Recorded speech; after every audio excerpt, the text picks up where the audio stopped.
Good evening, everyone. Happy New Year. This will be the fourth Instagram live that I've done now.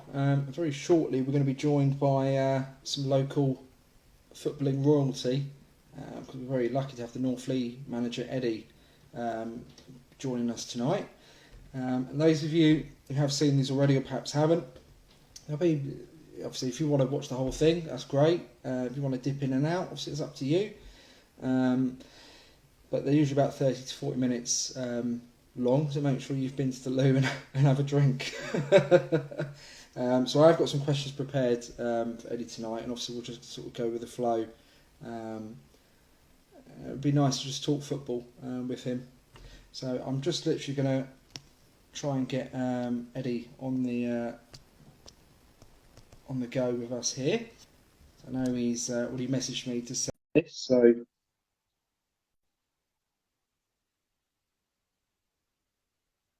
hopefully no technical problems. Not that we want to jinx it, right? And lo and behold, here we go. Is that okay? Can you see me, Eddie? I can. Just sorting out my camera. I'll move back a bit. Don't want to be sideways on. How do I set the camera? There we go.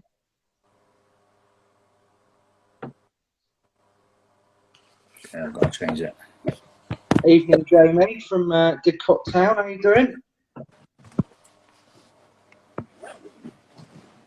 Anyway, first of all, Eddie, happy Tuesday to you, bud. And how did the festive period go for you? Was it a quiet one or was it busy? In general or football-wise? Oh, just in general, in life. Always busy in life. I like to be busy. So, yeah, a lot of people testify to that as well and call me busy. But, yeah, lots going on. Both sides of the families, my wife's and I's, seeing all of them, trying to get that in before we got any lockdown coming into place. So, did everything we wanted to do during Christmas and had a really good time enjoying that. So, and then on the football side of things, it was less busy than usual. Actually, I really liked it because it was we played so many games already that we've only got Saturday fixtures pretty much, barring any cancellations. So it wasn't your usual hectic schedule where you're playing the 26th, the 28th, the 1st, the 4th. It wasn't like that. It wasn't like that at all, which I really enjoyed. Good. So you're well rested in body and mind then. That's what we like to hear. Something like that. Yeah, something like that. Well, anyway, Eddie, obviously, massive thank you for giving up your time tonight. I know that there's always other things to do in life, so it is appreciated. And already, I can already see there's a few people who've been logging on, and there'll no doubt will be quite a few people who'll be watching this when I reshare it all later. So I might as well touch on really, Eddie, the last game, because it wasn't that long ago, and it was a big local game, was it, in Oxfordshire? Because your boys, North Leigh, were on the road to Didcot Town. I was expecting it to be, in terms of result, a very, very close game. So before that game, I actually thought it was going to be a draw. So massive kudos to you and the boys at North Leigh, because man, I mean that result winning 4-1 on the road to Didcot, that's not easy for any team, is it? And it was a closer game than the scoreline suggests, to be honest. Cool. We've been on the receiving end of it ourselves when we played Bedford a couple of weeks ago, where you feel like you're in the game, your endeavours are there, and then the team who goes on to win it will say, well, actually that's how we play. We battle it out and do that bit first. The old cliche, you win the battle first, and then your quality comes through later on, which I believe it did. We were really happy with the Didcot result, because it gives you in terms of the league, it gives you a bit of a buffer in terms of teams who before that game had Didcot won their games in hand, in theory they go above us. And just to have that bit of a buffer, the Didcot their run had been really good up to that point as well, and you always have that extra bit of concern when the team's on good form, because they can pluck out results when the going's against them.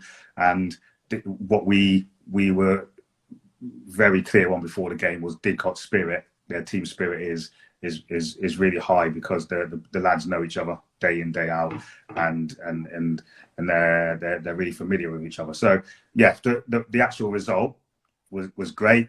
The winning the game was you always want to beat your local teams as well.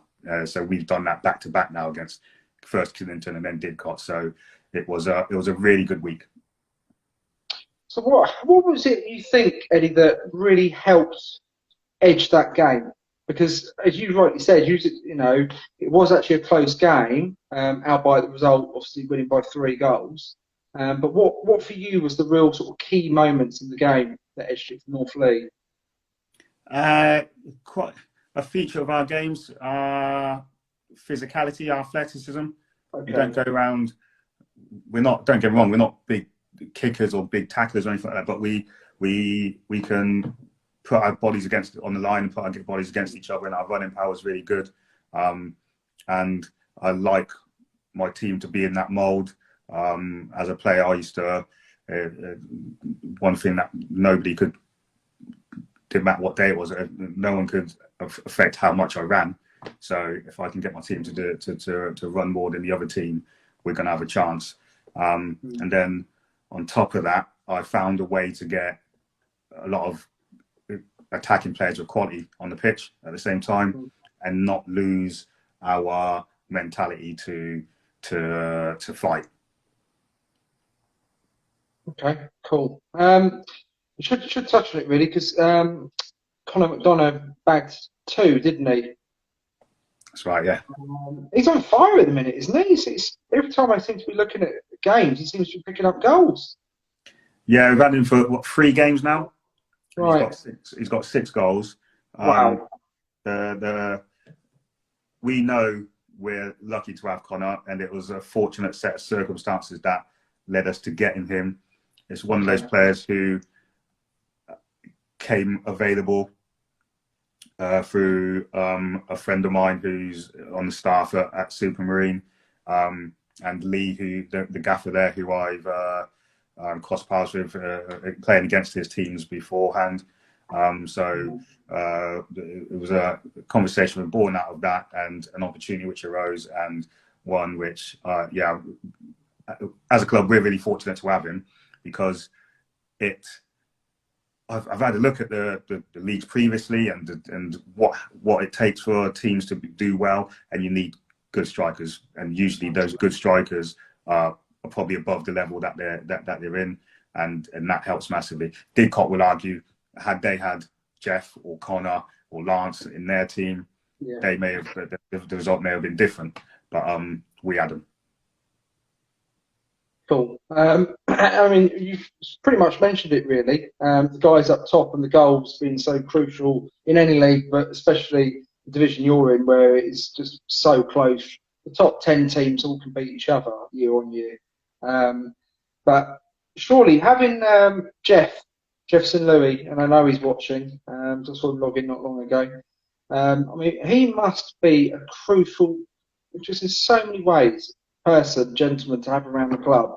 When you look at the sort of the top scorers in the Division 1 Central this year, they all seem to be of a similar ilk, should we say? So I know, like BJ Christie again is just banging in goals. Toomey will go score goals. Bedford, isn't it? He keeps. Rene Howell will go and score goals.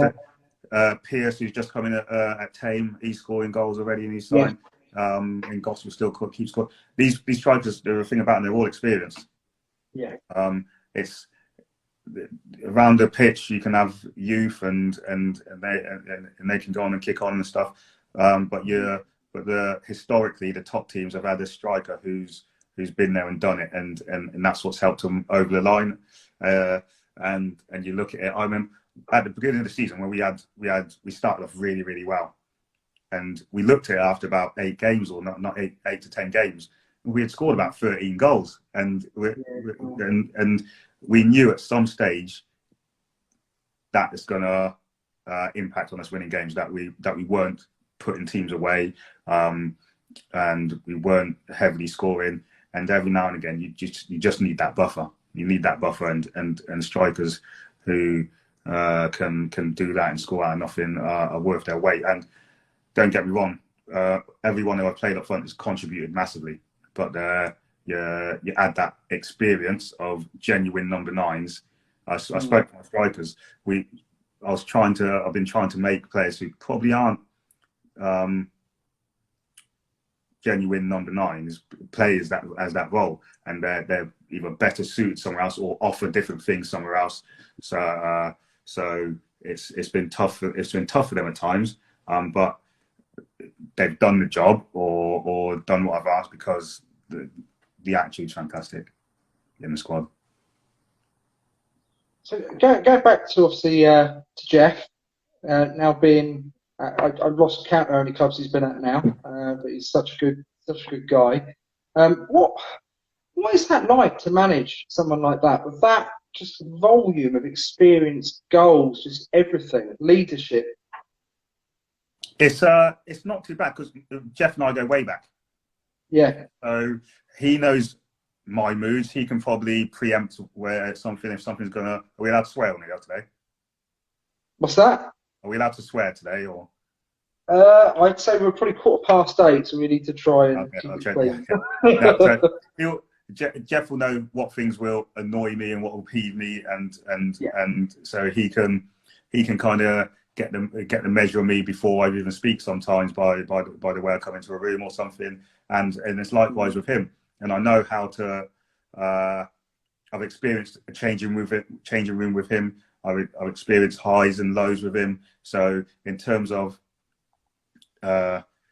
what we probably, I don't know, he may see more new things than me because I'm in a different role, but I don't think I don't want to see new things in Jeff. I want to see the Jeff who I know and love and have played with, and that's why he's here. So you're right in saying having someone like that is invaluable, because when they respond to the manager, it's usually adds on to the next good moment. And I always say, we talk about it a lot, that good players like playing with good players.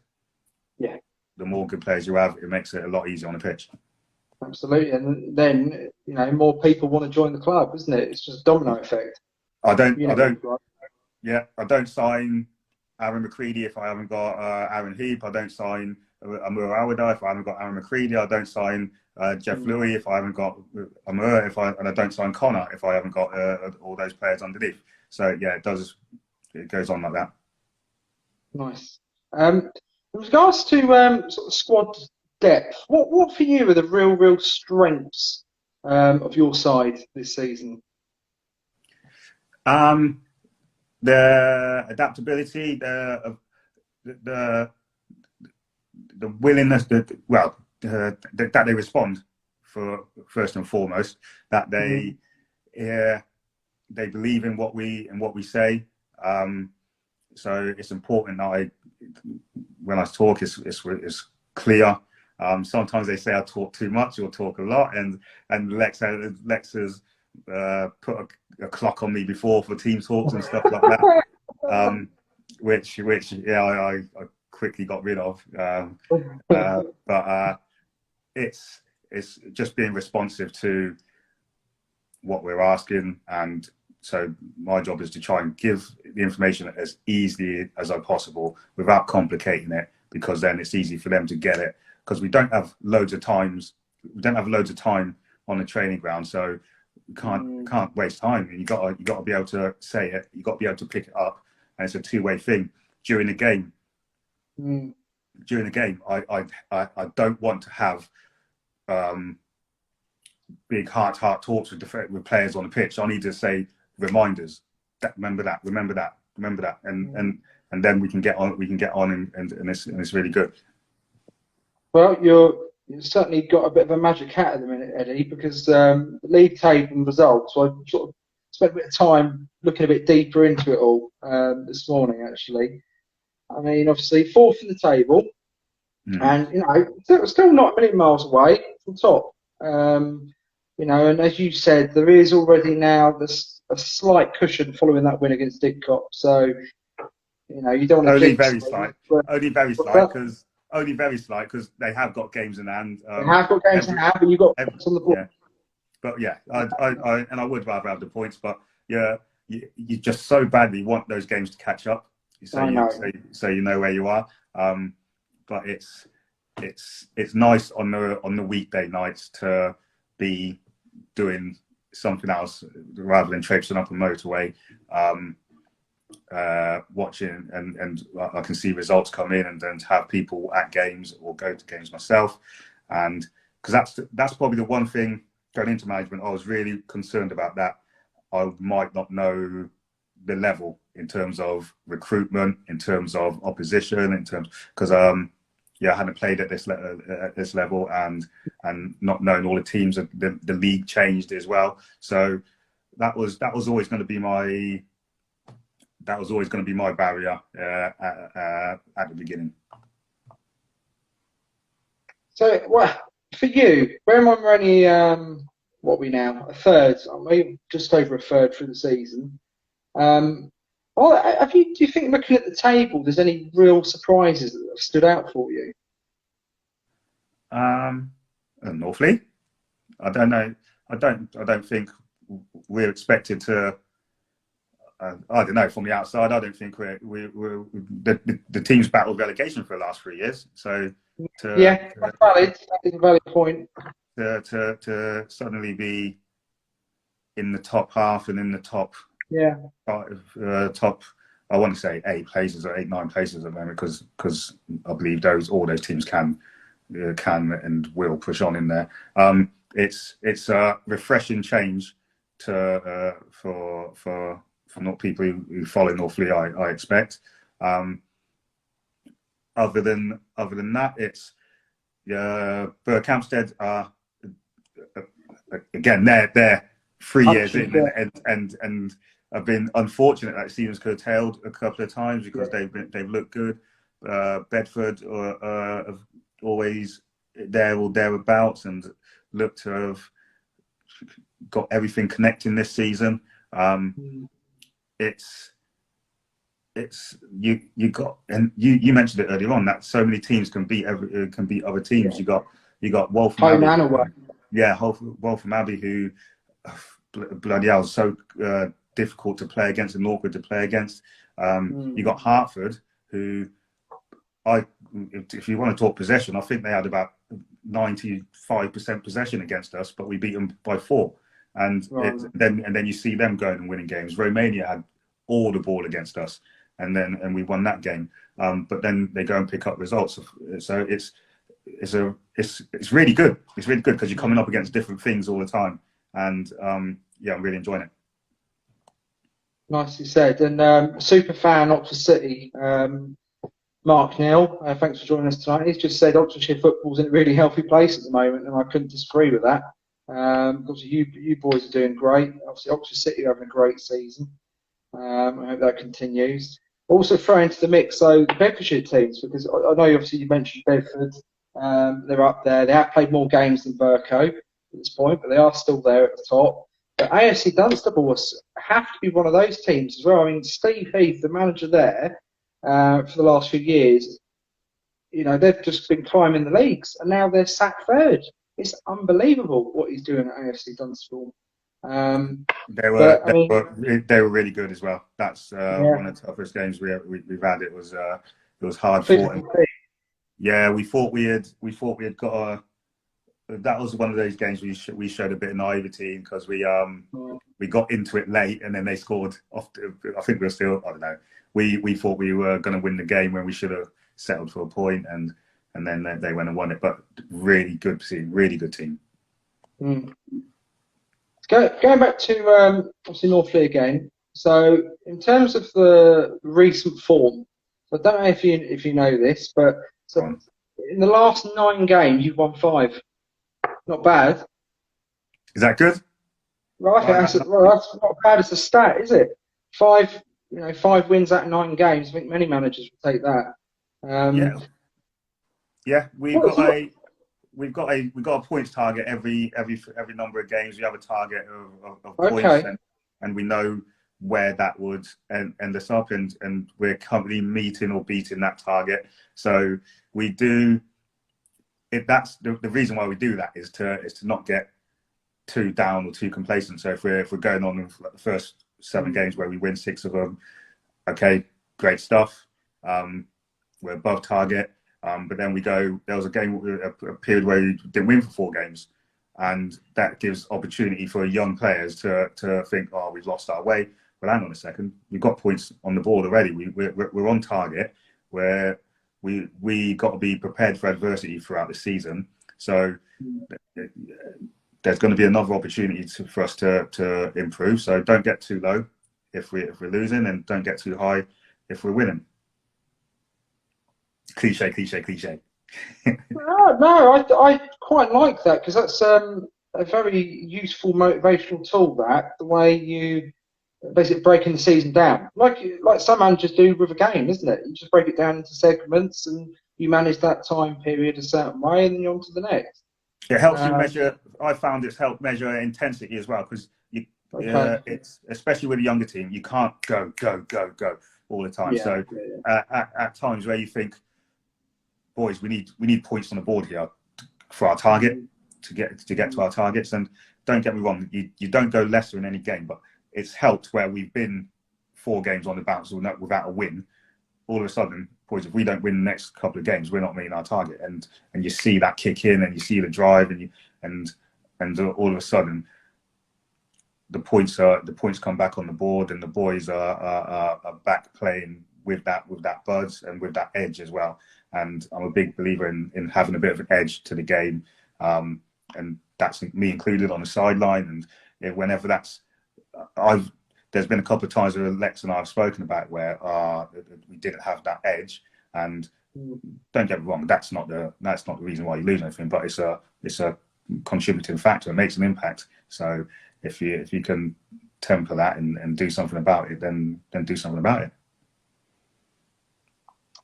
Cool. I'm going to do a bit of a Yui now. So for those people that perhaps don't know you that well, so perhaps growing up, who was your favourite? Who was your boyhood club, and your perhaps favourite player of all time, and why? Okay, if I start with my favourite player of all time, that's really easy. That's Ronaldo, Brazilian Ronaldo. But boyhood hero, why I love football and playing football was Ian Wright. Love that. Yeah, love that. He celebrated. He celebrated. You know, it was. I just loved his celebrations, and he is a bit of a wild card, and he is in person. Yeah, it was like watching your mate at the park, your older brother playing football. Whenever he played, and he was playing top level, and it's just like a good story. He got into the pro game later, and made good. So yeah, Ian Wright was definitely the player. But then, my team growing up was Nottingham Forest for whatever reason. Oh wow! My dad got me into them. He liked Brian Clough. Yeah. Told me about Brian Clough. I goes, all right, and Dad, I'll support Nottingham Forest. I don't know if that was his intention, but I was the only kid in school who supported Nottingham Forest, and then the good bit about that is you go through teams. My favourite teams are the one with Stan Collymore and Brian Roy up front. That Chris Park-Williams in the team as well. But Christy Allen obviously went there from Oxford, because Oxford was my team as well. So it was Oxford Nottingham Forest. Right. And I used to love Christy Allen and Joey Beecham on the wings, and then Christy Allen moved to Nottingham Forest, and I thought, oh wow, that's amazing. And then now I see Christy pretty much. Well, I see him every week, and he works with us, and it's brilliant. Yeah, it's mad, isn't it? How things go full circle like that. Yeah. Oh, I'm very impressed by the Forest link, Eddie. Very, very impressed by that. Yeah, I'll still look out for the results sometimes, and you have mates who go and play there as well. So I got to watch them as I got older a bit more, and stuff like that. So yeah, I kept it quiet, for the sense of not getting bullied, I guess. But yeah, Forest as a kid. Right, but your playing days, Eddie, because it wasn't obviously that long ago at all. Feels it. Feels it. Yeah, it might do, but yeah, it wasn't that long ago. I was actually, um, pleasantly surprised. I mean, the list of the clubs, Eddie, you played for, there's some absolute belters in there. Obviously, so you started off as a school going through obviously the youth system at Oxford, Yes. yeah, and then moved on to Southampton, That's right. Yeah. okay, and then there were some other big clubs after that, wasn't there? Um, Oxford to Southampton was a really easy one. You're going to move from Oxford to Southampton when you're a kid, and you get that opportunity. Yeah. Um, How old was you, Eddie, at the time? 15, Okay, 14, 15, 15. So okay. went there and went full time there. Um, spent 4 years there. And it was one of them where the good thing about that, I was going, you know, where you're in Oxford, you're local, you're the best in your year, you're the best at school, whatever, or in your team, whatever. You go to Southampton and you're playing with internationals, and it's a different level, and you've got to find ways to showcase yourself and for yourself to stand out. So for me, it was first and foremost, it was my fitness, I guess, super fit, and then got the ability to use both feet, and that was that. And there's circumstances which lead to that. You start playing different positions. You don't. In my case, you don't grow, and you stay tiny for ages. So I can't be centre forward. I was always a centre forward at Southampton until I got to Southampton. Played a few games at Southampton as a centre forward, but then, like I say, I didn't grow. They bring in a couple of international players. You don't want to ride the bench. You think, okay, where else can I go? A coach tells you, yeah, you're suited to a certain position. You go with that, and all of a sudden you're a utility man. So, we might as well touch on that then, because it's quite clear then, someone must have had a big impact on you in those Southampton days in your career. Yeah. Who was that? There's a couple. So first off, we had this guy called George Prost, and he came from the Clairefontaine system in France. So they're Lilleshall, and he's coming off the back. He comes off a high recommendation from Arsene Wenger. He's reading off names like Trezeguet, Evra, Henry, who he's working with. So he's talking, we're listening, and it was really, really different training methods that she brought compared to what we were doing at the time. And he sucked me in massively, absolutely sucked me in. He said, yeah, you play like Lilian Thuram at the time, and he was one of my favourite players at the time. Well, I don't know if it was which came first, chicken or egg, but from then on, from the time he said that, I've got to listen. So I thought, okay, I'll start playing fullback, and it goes from there. But yeah, so the coaching that I was exposed to there was different to what I've ever had previously at Oxford for the time I was there, and it raises your game. And I alluded to it earlier. Playing with better players makes you a better player, and that was always my thing. Like, can I go and play with better players? Can I go and play with better players? So I'm hoping you're going to bring this up. So if I was to ask you in your playing days, either one or a couple real either great achievements or perhaps honourable mentions, which would you choose? There's definitely one famous one, I know, because there's quite a big photo out there of you playing against someone. You're talking about Ronaldo? I am talking about Ronaldo. It doesn't get mentioned much. No, that always makes me laugh, because for me, I didn't just nutmeg Ronaldo. I nutmegged Gabriel Heinz on the same movement. Did Ronaldo, then did him, or twisted him in circles.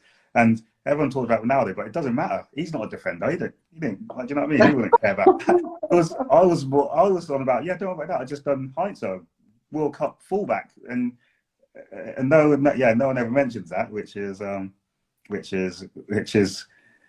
more of a more of something which I would live off rather than not Mega Ronaldo. But it's the one which comes up because he's the best player in the world. Yeah, so that happened. That was it. Yeah, that's a nice moment, and I guess, and I have had talked and spoken about that. But if there's anything else I would dine out on, had I don't know. I guess eventually getting promoted from with Stevenage was good because I didn't have a good time there. I personally didn't have a good time there. It was successful. I remember.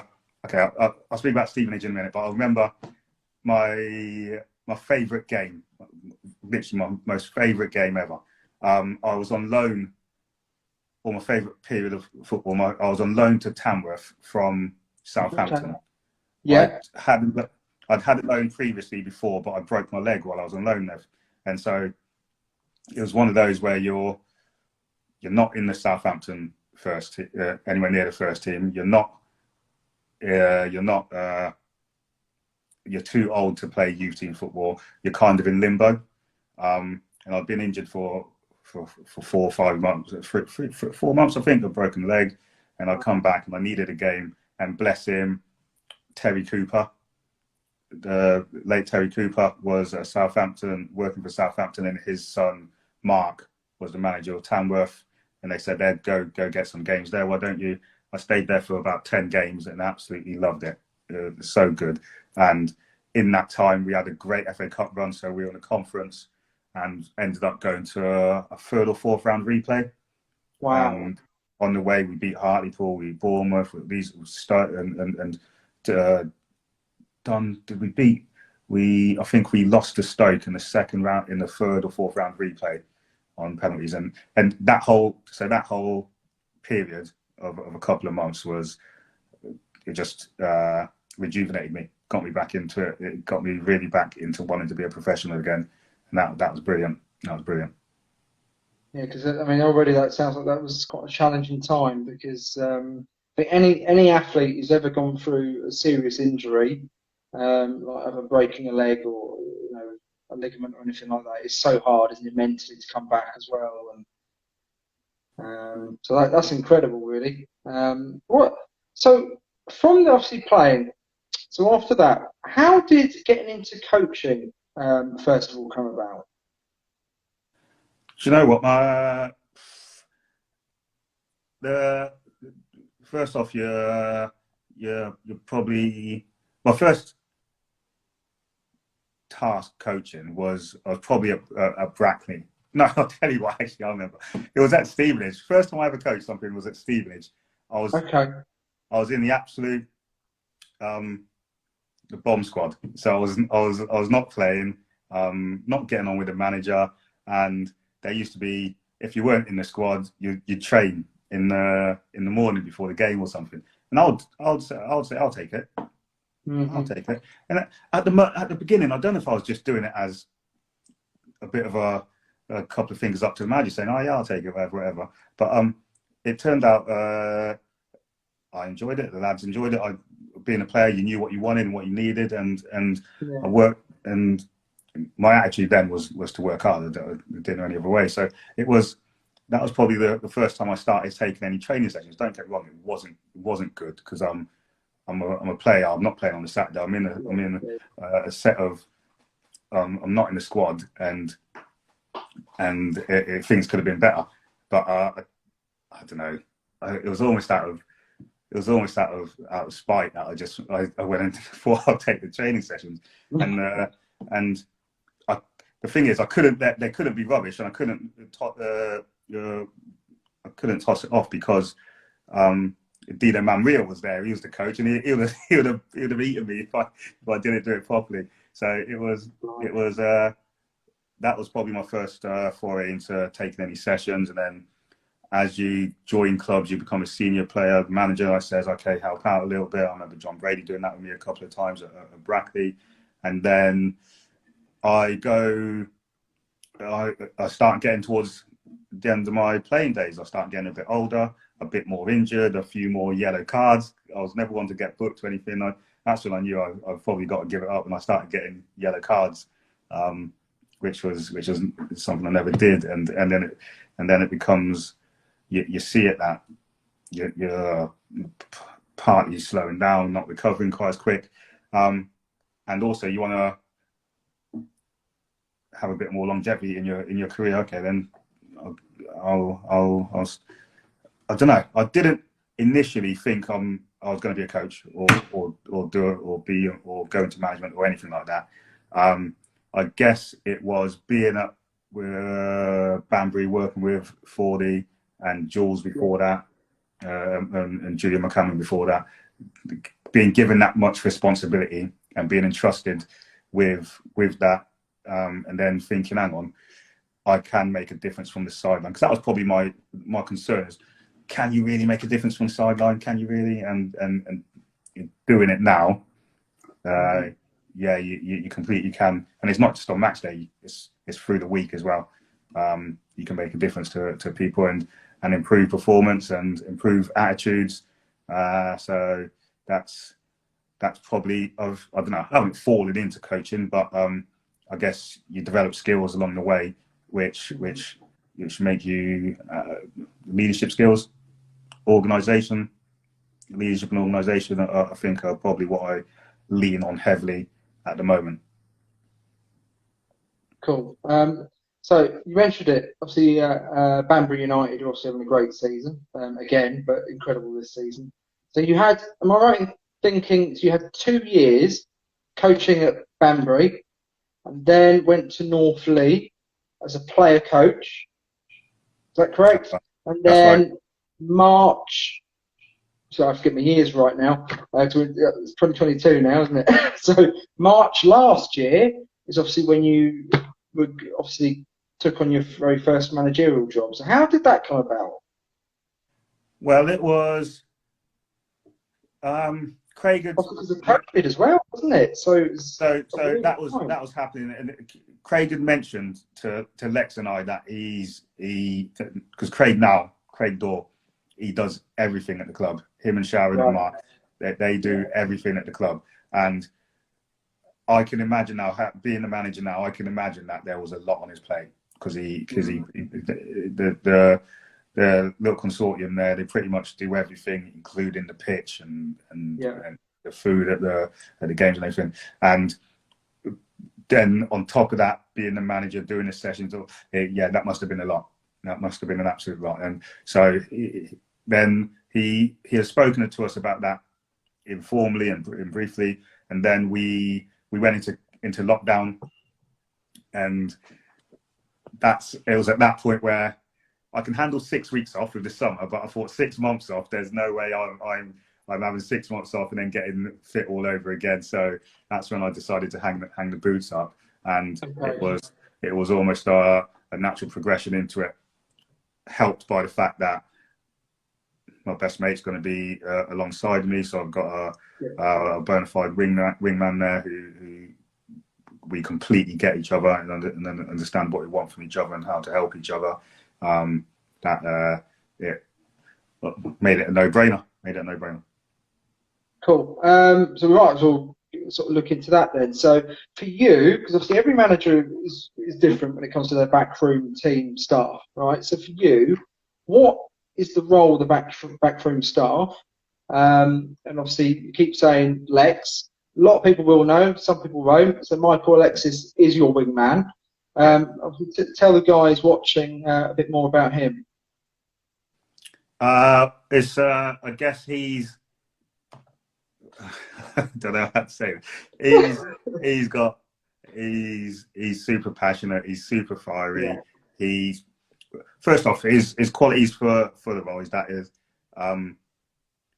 it's funny because you go on these coaching courses and they say there's no coach. There's a coaching course to be a manager, a coaching course to be a coach, and a physio, and all these things. There's no coach. There's no a course to be an assistant manager.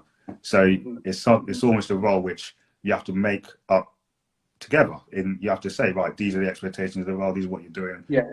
And in some cases, you have assistant managers who do everything and do the coaching and all of that. And the manager is just a manager who speaks to people. In some cases, it's just someone's best mate who they trust, so they get him in. In terms of me and Lex, I guess it's a happy medium. I can tell if he's in a certain mood and things aren't gonna. I don't know if he's feeling a certain way. He can tell the same about me, and he likes coaching. So I wanted, if I'm got assistant manager, I want him to be able to coach. He can do that. He actually has probably got more. Well, definitely he's got more coaching hours than I have because with his day job. He's competent in that side of it. He's knowledgeable, super knowledgeable about the level. Again, knows way more than I do about the level. So the strength of my staff is that they're better than me at the roles they're in. So if I got injuries, why are you speaking to me about the injuries for? Speak to the physio. Go and speak to Maka. So that's how I do that. And we got a young analyst who works with us and collecting data. And I've never been great with data, but I can say to him, and he'll get it all for me within a day or two. And the modern player these days, they like to have their stats, their figures, and that stuff's important to them. Now, I've got to use that. I've got to use that to my benefit. Although I believe much more in watching the game and seeing and getting the feel for it, but I've got to use the data to back it up because the players believe in it. And as long as the data is relevant and it has an impact on what we're doing, then I've got to use that. So let's speak to Connor, my analyst, about it. Don't speak to me about it. And then you'll have someone like Woodley, who's a player coach, and that he's really valuable to me because I've done his role. So I've done his role. It was really valuable to me when I was at Banbury. So having him, he always knows what the players need, and he'll always let me know if he understands it, then the players will. So if he ever turns around and says, what did you mean by that, or what are you trying to get out of it by doing something, then that tells me straight away, right, I need to simplify this for my players, because if Woodley's asking a question, then it's and he's one of the vital ones in our squad, Woodley is. So if he's asking a question, there's got to be some other ones who don't quite know what's going on. Cool. Nice, concise answer there, Eddie. And it's what and then one thing you guys there. Sorry, just to jump in there. Sorry, and then you've got Chrissy Allen's probably the icing on the cake, because he's super experienced and has playing wise highest level, coaching wise really high level, day in day out. So to be able to lean on that, and Chrissy's, he coaches and he's got that energy, that extra that enthusiasm to coach and try and make players better, because we want to win games, but we like to make players better along the way as well, and he's got that drive to do that, and he makes me better by challenging, because I can't do anything on a whim. Chrissy will always challenge me about it. And don't get me wrong, sometimes after I want to just tell him because I want to do it, and he says it's not good enough to just want to do it. You got to back it up. So that's what his job is. Nice one. Well, it's clearly rubbing off the right way, Eddie. So keep it going.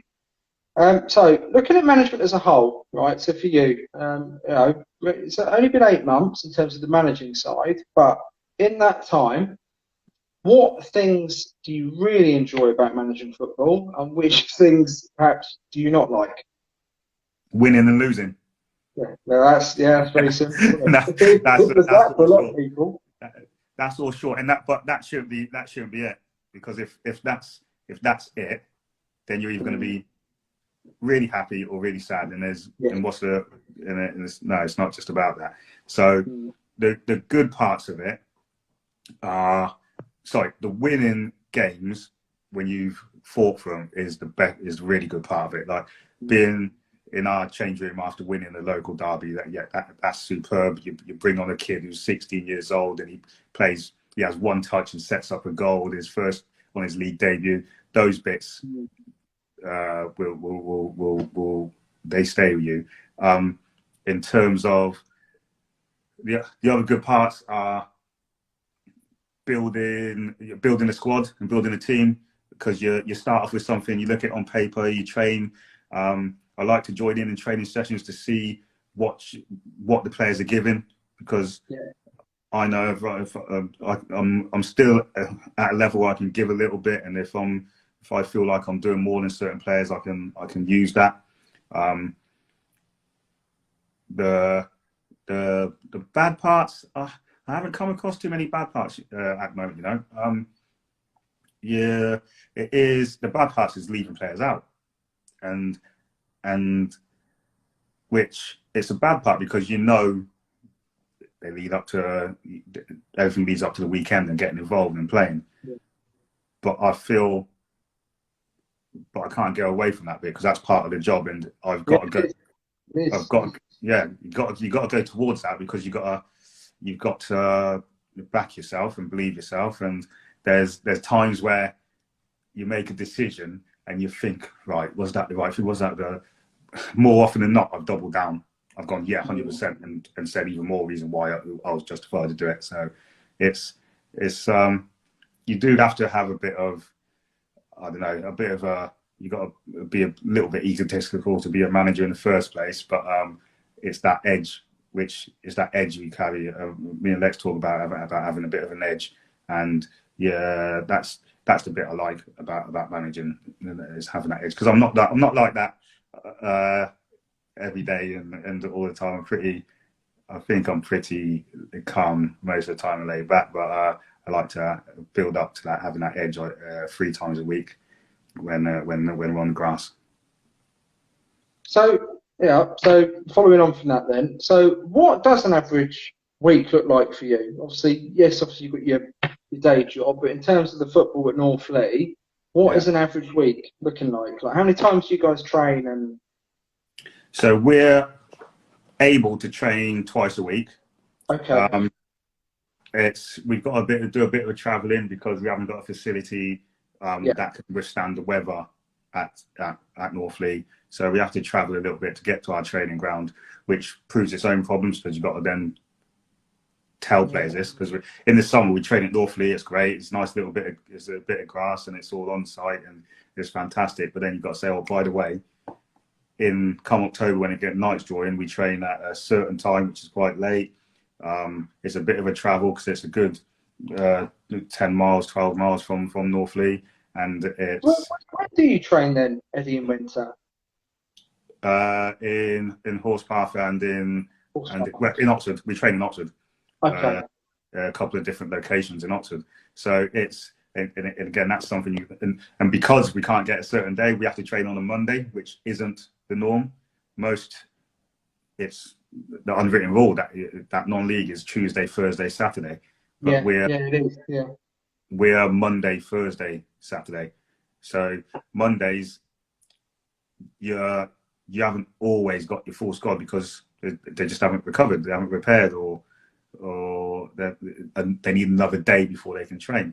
So those are little nuances which come into play. But then the flip side of that is allows me a couple of nights consistently at home, or it allows me to go and watch another game, or and scout or recruit, or it allows me I do my commentating on the side. It allows me to do that, or I can watch the Champions League at home in front of the fire, which I don't get to do sometimes. How's that going anyway? Because you do, is it BBC Oxford, isn't it, the commentary? That's right. Yeah. It's great fun, and like I say, haven't watched this many games since before I was a player, and it allows me to do that. And I work with really good guys, which it doesn't feel like I'm working when I'm there. Nice one. Now, obviously, you're so heavily involved in regards to obviously the football side, obviously, you're the manager of the club at North Leigh.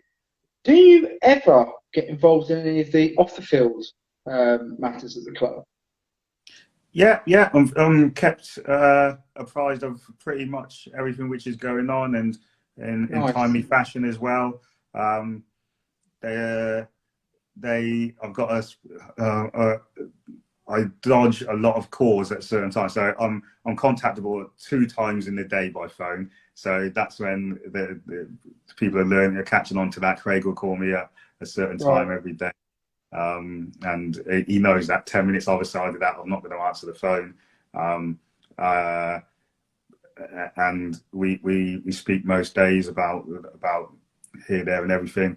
And it's good to know that the club's on a good footing, because good people are working super hard, and I've got to respect that and back it up and work equally as hard, because otherwise I'm not meeting the standards which are set above me, and then equally the players have got to meet the same standards. So here's a question off the cuff. Now that you're obviously a manager rather than a coach or a player, right, in non-league, surely in regards to the volunteers at the clubs, you must have a different, I don't know, a different mindset and different approach to people that do those roles. Would that be fair? It's a really good question. I'm much more aware of them now than I was when I was Yeah. yeah, so, yeah, 100% more aware of them. I felt like I would have been courteous and responsible as a player, but knowing the lengths that people, knowing the lengths that people, and like I say, the time given, by people who are volunteers and who do it because it's what they like to do, where they want to spend their time. Yeah, it is a different level when you see what the work's going in, and it just backs up my point there. I've got to equal that work rate and that respect for where we're at, because I see it every time. Yeah, it's really good. So we've only got probably 2 more questions, and we'll end it, Eddie, because I'm sure you want to do something for bed tonight. Your objectives for North Leigh, but also for yourself in football management in the next few years. What's your take on that? See if I can survive a couple of years first and foremost. That's always a good start. We'll get. If I get through the season, I'll be a happy man. Literally, I didn't set out any targets for myself. For the club, I wanted us just to be super competitive. I wanted us to punch above our weight, improve, and see where it takes us. And I think that's what's happening at the moment.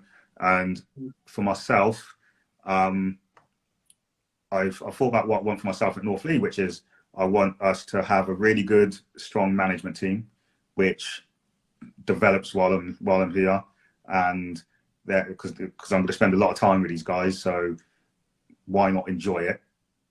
You can either enjoy it or not, and some really grown-up conversations and hard decisions have had to happen in that time as well.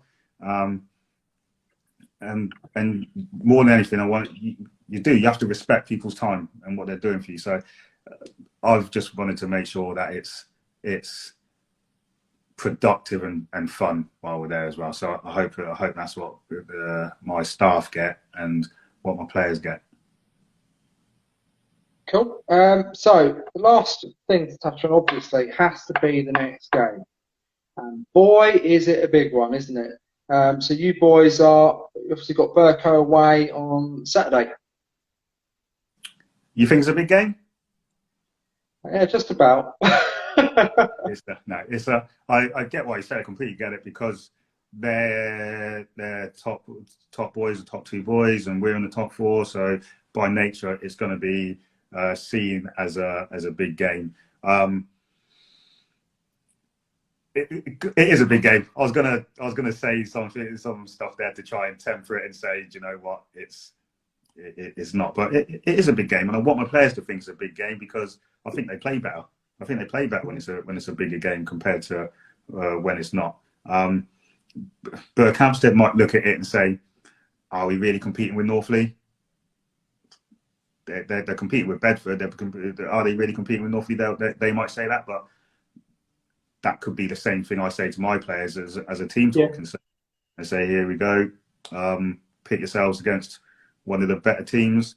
And do you know what? I've been in change-ins before where the manager says, "I wouldn't take any of their boys over yours," which is normally a lie, but I put mine up against a lot of the teams, a lot of players in this league. So how will you be prepping them before Saturday? It's more the usual. We train really hard, so we haven't got a long time, but we train really hard. We train intensely, so it's like a game. It's like a game, and then the game comes. Nothing's going to be new to us. I always tell the players if we're trying to be a top team, then training's probably going to be harder than some of our games because you're playing against the best players in the league. If you're playing against Conor McDonough, if you're playing against Luke Khan now, you got George Nash, you're going to be playing against some of the best players in the league. So yeah, that's why I put such a heavy emphasis on our training sessions. So surely one of the biggest battles for Saturday, not that I want to jinx it by any means, it's got to be obviously the skipper, Luke Carnell, who's already, we know how good he is. He was great at Didcot, and obviously he's already been an absolute star for North Leigh. But him up against the big number 9 at Burco. We always Luke's fantastic. Luke's great. Again, me and him go way back. He kept me playing for a couple of years when I was playing right back, and he was centre back next to me. So I know his qualities, and that probably goes through our squad in terms of signing a lot of the players I've known of or about them through competing with or against them.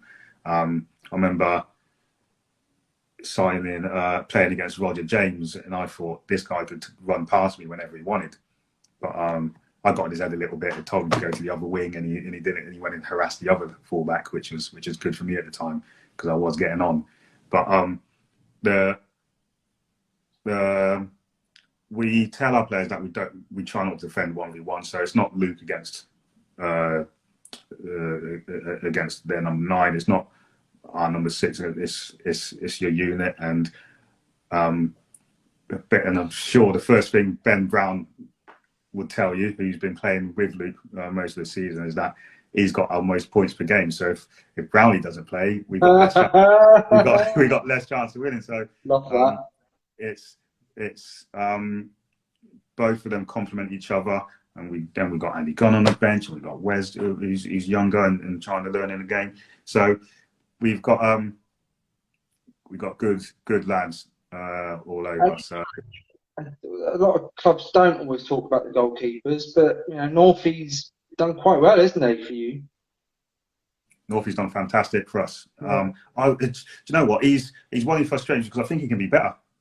I think he. How old is he? Sorry. How old is Northie now? Oh, he's the oldest looking 20-year-old you've ever seen. Yeah, it's really tough paper round, but he is only 20. He's still a kid. He's still a kid, but he's got to grow up fast because we rely on him and we look up to him. So he's got to grow up a little bit and show that he's the player that we value so much. And he's one I've got into the last couple of weeks in terms of him. He's a senior player, effectively. He's a senior player. He hasn't missed a game for I don't know how long for North Leigh, so he is effectively a senior player. He's a really good player. Well, Eddie, we're going to have to unfortunately wrap this up, but obviously huge thank you to you. Huge thank you to obviously everyone at North Leigh, the players and the fans obviously been watching and showing a bit of interest in this in the last few days. And obviously all my best wishes for Saturday, Eddie, because I know you wanted to sort of try and downplay it, but you know you can't escape it. It's such a big game because of the Massive table, game. and Massive it game. is anything because Burko, we know how good they are at home. Come away with anything on Saturday, and that is, you know, real feather in your cap and to the boys. So all the best of luck. So that's it, everyone, for this time. But thank you so much, Eddie. Thank you. No Anytime. problem. Pleasure, pleasure. And I will make sure in the next couple of months I will actually pop down to Northley and watch a game anyway. So I'll come say hi. Brilliant. I'll put it on my tab. Cool. Thanks, Eddie. All the best. Speak soon. Take care. Bye.